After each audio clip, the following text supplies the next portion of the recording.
அமரன் என்ற திரைப்படத்தில் பட்டியலின மக்களை இழிவாக சித்தரித்துள்ளதாக கூறி கும்பகோணத்தில் நடிகர்கள் கமலஹாசன் மற்றும் சிவகார்த்திகேயன் உருவப்படங்களை எரிக்க முயன்ற விடுதலை தமிழ் புலிகள் கட்சிகளைச் சேர்ந்தவர்களை போலீசார் கைது செய்தனர்.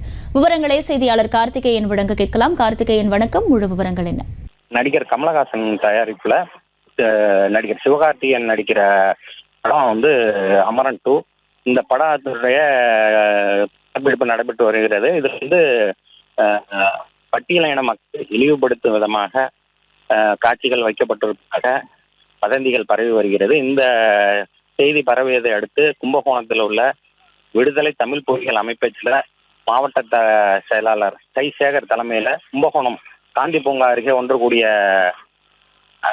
தமிழ் புலிகள் அமைப்பினர் கமலஹாசன் மற்றும் சிவகார்த்திகேயன் உருவ படத்தை வைத்துக்கொண்டு ஆர்ப்பாட்டத்தில் ஈடுபட்டனர். அப்போது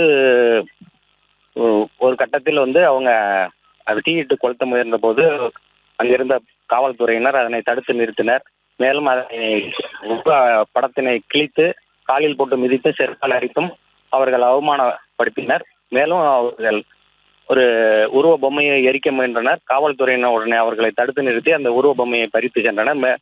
இவர்கள் ஆர்ப்பாட்டத்தில் ஈடுபட்டு அவமரியாதை செய்ததை தொடர்ந்து இவர்கள் 20க்கும் மேற்பட்டவரை போலீஸ் கைது செய்து வேனில் அழைத்து சென்றனர். அப்போயில சிறிது நேரம் பரபரப்பு காணப்பட்டது. செய்திகளை உடனுக்குடனும் துல்லியமாகவும் தெரிந்து கொள்ள சப்ஸ்கிரைப் பண்ணுங்க.